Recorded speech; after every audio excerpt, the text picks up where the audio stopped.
Salam Buddhis, Namo Buddhaya. Jadi video kali ini saya akan membahas mengenai toleransi kerukunan beragama. Jadi tentunya ini tidak hanya mencakup dalam agama Buddha, jadi tetapi semua agama. Unsur-unsur Buddhis dalam video ini hanya sebatas karena mata kuliah agama Buddha.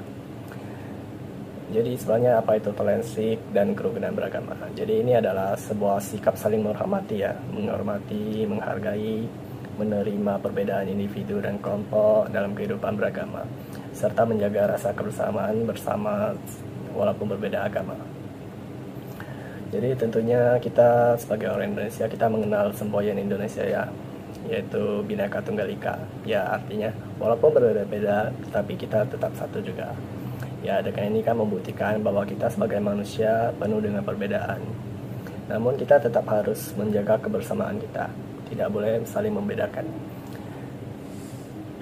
Jadi dalam agama Buddha kita dikenal dengan adanya pilar Asoka. Jadi ini memuat rasa pentingnya sikap toleransi antar beragama. Jadi ini bukan hanya mencakup dalam agama Buddha tapi toleransi dan kerukunan terhadap semua manusia meski berbeda agama. Jadi mencakup semua agama. Kemudian kerukunan itu dapat dikategorikan juga menjadi 3. Yang pertama itu adanya kerukunan inter umat beragama. Artinya itu sesama orang yang memiliki agama yang sama. Seperti umat Buddha dengan umat Buddha, yang Muslim dengan Muslim, yang beragama Kristen dengan Kristen. Jadi dikarenakan saya umat Buddha sendiri jadi saya akan menjelaskan sedikit dengan perbedaan agama Buddha.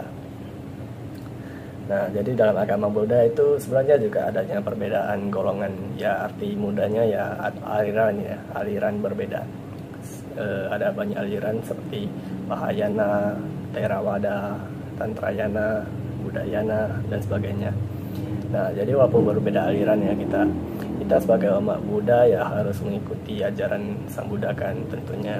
Jadi kita tidak boleh saling menjelekkan walaupun berbeda aliran.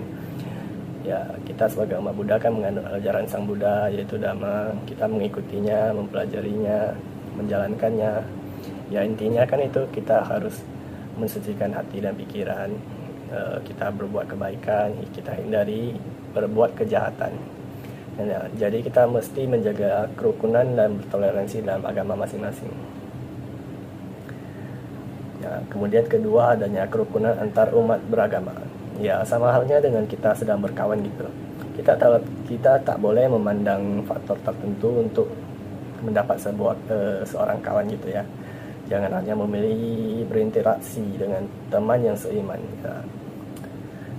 Jadi kita perlu hidup bersama secara rukun, begitu juga dengan agama. Walaupun beda agama, tentunya kita harus hidup rukun. Dalam Indonesia kan juga diakui kan adanya 6 agama. Tentunya kita harus hidup rukun gitu.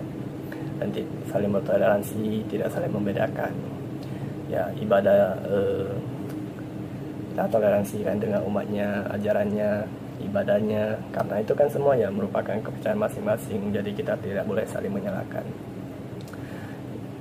Jadi kita menganut agama dengan kepercayaan masing-masing, kita mesti saling bertoleransi dan hidup rukun, jangan timbul permusuhan, karena manusia kan ialah makhluk sosial kita akan saling membutuhkan suatu saat nanti, jadi jangan sampai bermusuhan, kita mesti toleransi dan hidup rukun. Kemudian yang ketiga adanya kerukunan umat beragama dengan pemerintah.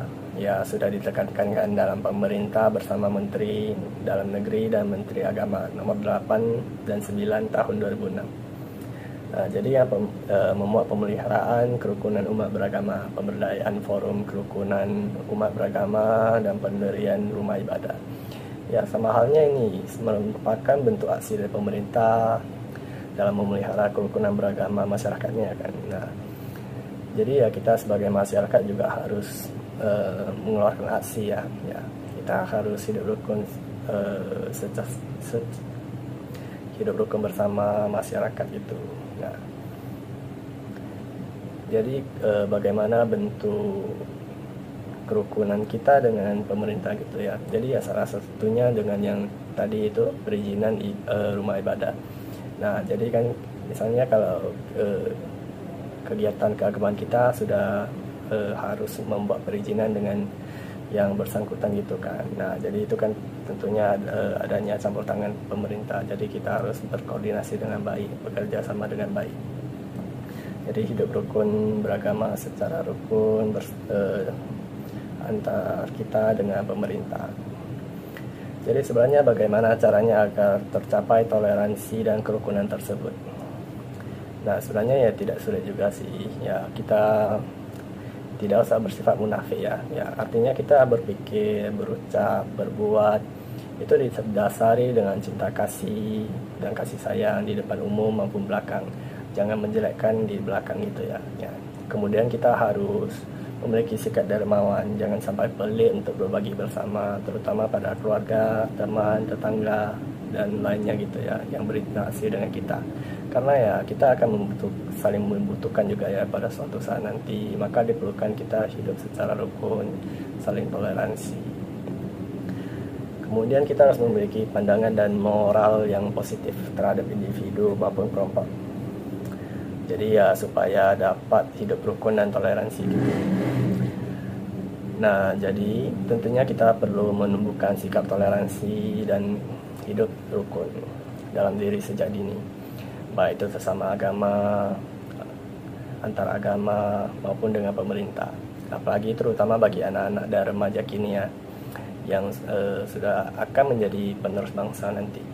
Harus ditanamkan sikap toleransi dan kerukunan supaya kehidupan berbangsa nantinya dapat hidup secara rukun dan tidak adanya perpecahan.